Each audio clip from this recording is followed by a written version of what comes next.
Hello everyone. Today, we are going to talk about a famous poem, Daddy, by Sylvia Plath. This is a very deep and serious poem.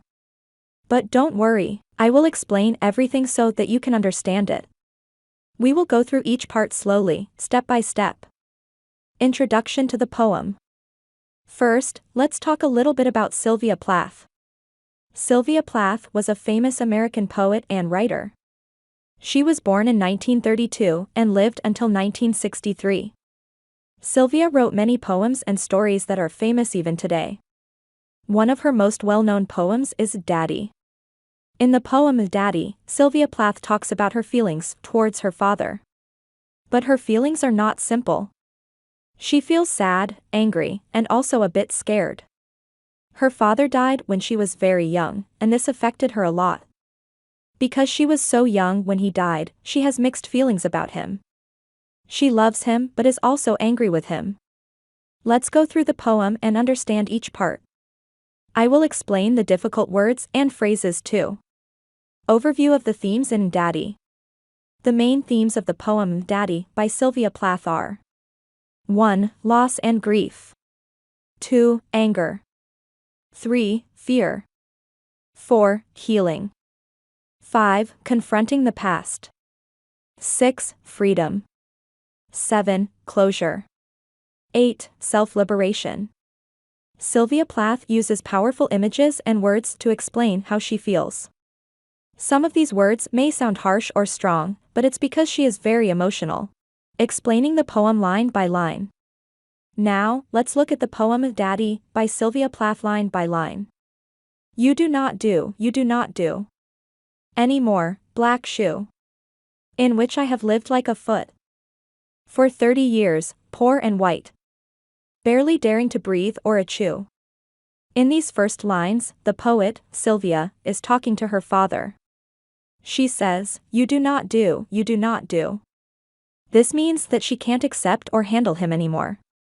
She compares her father to a black shoe. A shoe is something we wear on our feet, and here, Sylvia is saying she felt trapped, as if she was a foot inside this shoe. She felt small, weak, and powerless, almost like she couldn't breathe or even sneeze, say a chew. Sylvia uses the image of a black shoe because it feels dark and uncomfortable. It's not a happy image. It shows that she felt trapped under her father's control or the memory of him for a long time. Daddy, I have had to kill you. You died before I had time. Marble heavy, a bag full of God. Ghastly statue with one gray toe. Big as a Frisco seal.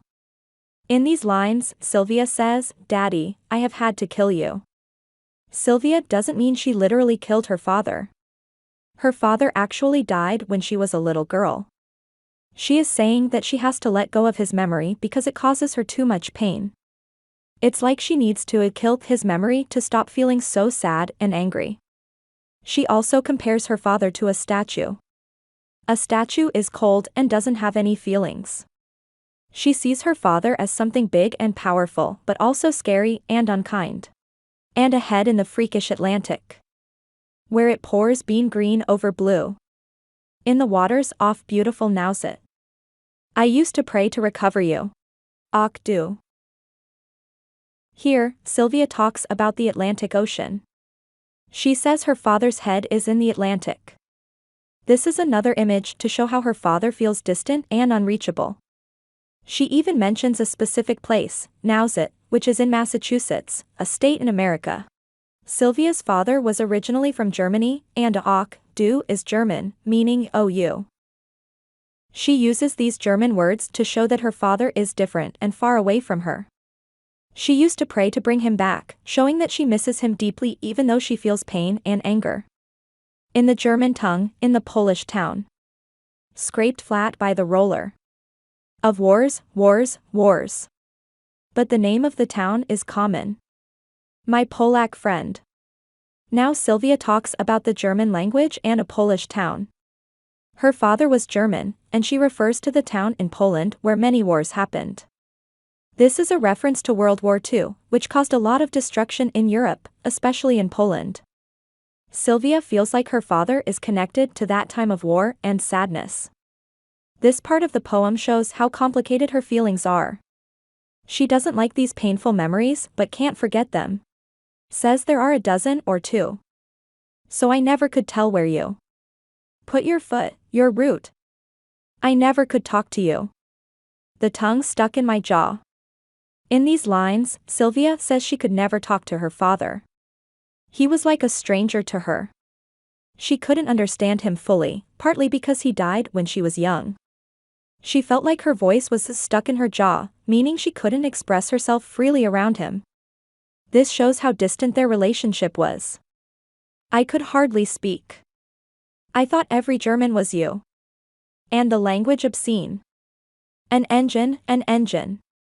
Chuffing me off like a Jew. Here, Sylvia is comparing her father to something strong and scary, like an engine.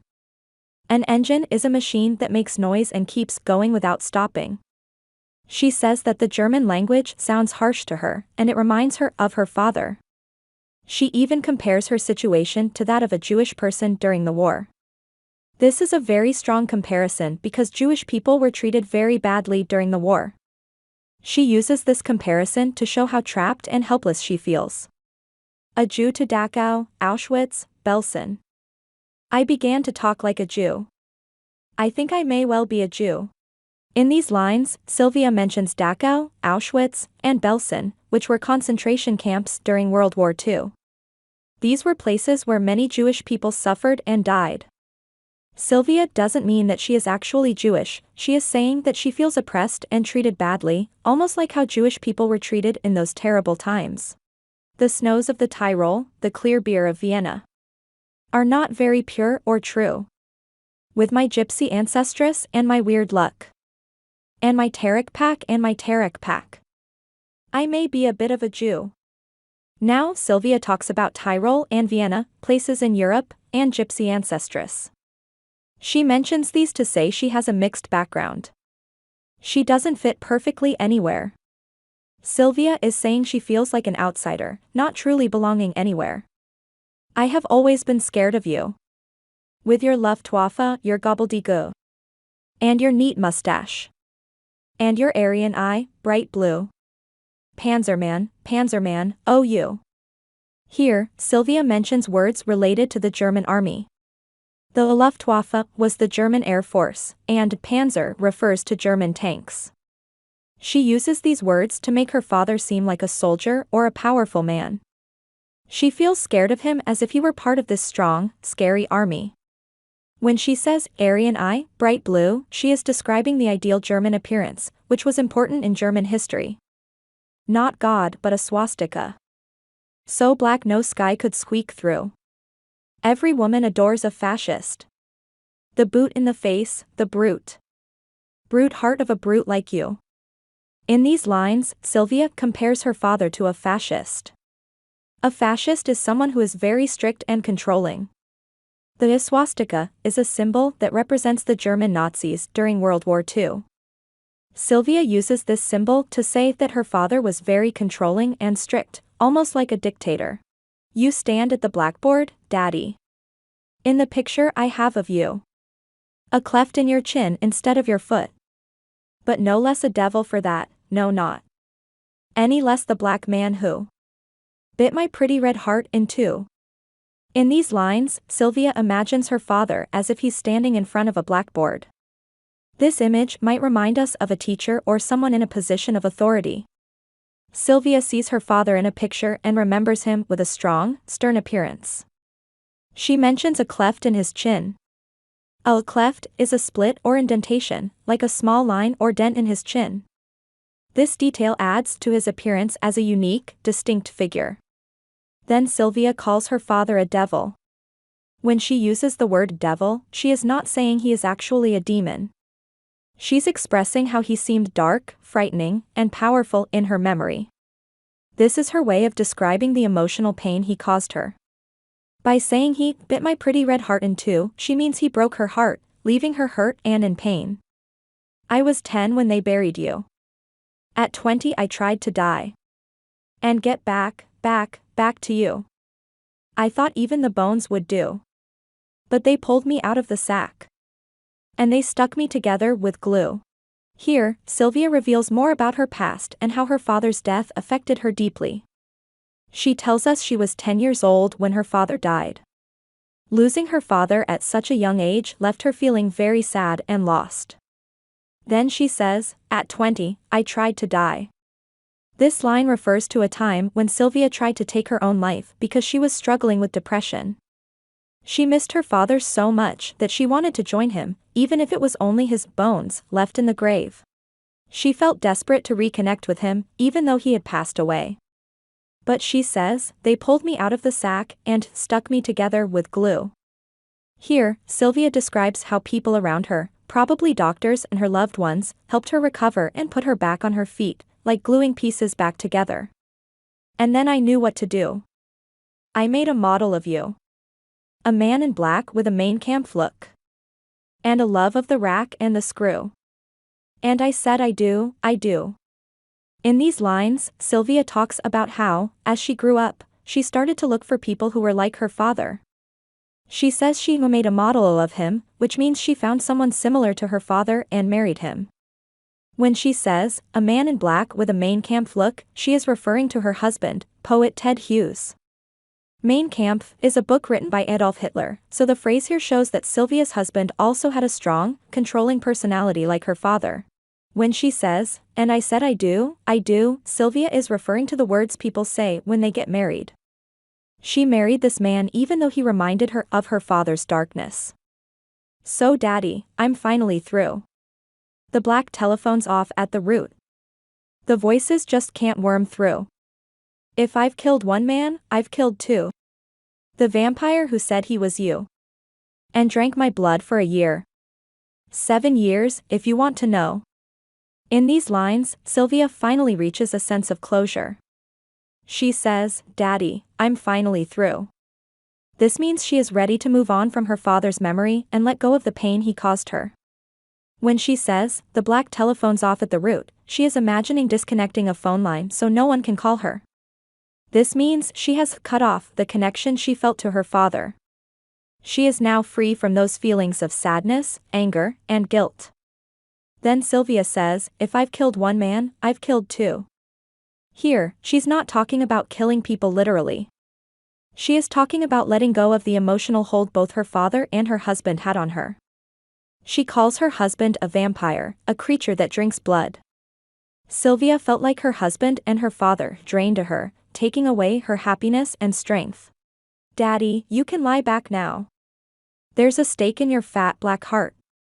And the villagers never liked you. They are dancing and stamping on you. They always knew it was you. Daddy, Daddy, you bastard, I'm through." In these final lines, Sylvia imagines that she has finally defeated the memory of her father. She says, "You can lie back now," which means she's telling her father's memory to rest and be still. When she says, "there's a stake in your fat black heart," she's using an image from vampire stories, where vampires are defeated by putting a wooden stake in their heart. This symbolizes that she has conquered the pain and control he had over her. When she says, "the villagers never liked you," she imagines a group of people celebrating her freedom from her father's memory. She sees herself as one of these villagers, dancing and stamping on him, which shows she is finally done with her painful memories and is ready to live freely. The final line, "Daddy, Daddy, you bastard, I'm through," is Sylvia's way of saying goodbye. It may sound like a harsh line, but it's because she feels relief and freedom from the sadness, fear, and anger her father's memory caused her. She has now found closure. The last part of the poem shows that Sylvia has decided to move on. She has been able to confront her complex emotions about her father and her husband, letting go of the sadness and pain they brought her. By the end, she feels a sense of freedom. This closing symbolizes that she has faced her feelings, expressed them, and is now ready to live her life without feeling haunted by her past. Conclusion. This concludes the poem Daddy by Sylvia Plath. Through this poem, Sylvia shares her very personal feelings about her father and how his memory affected her deeply. The language may seem strong, but it reflects her journey of healing. Some important themes we talked about are loss, sadness, anger, freedom, confronting the past, closure, and self-liberation. I hope this helps you understand Sylvia Plath's poem Daddy. Thank you for watching, and good luck with your studies.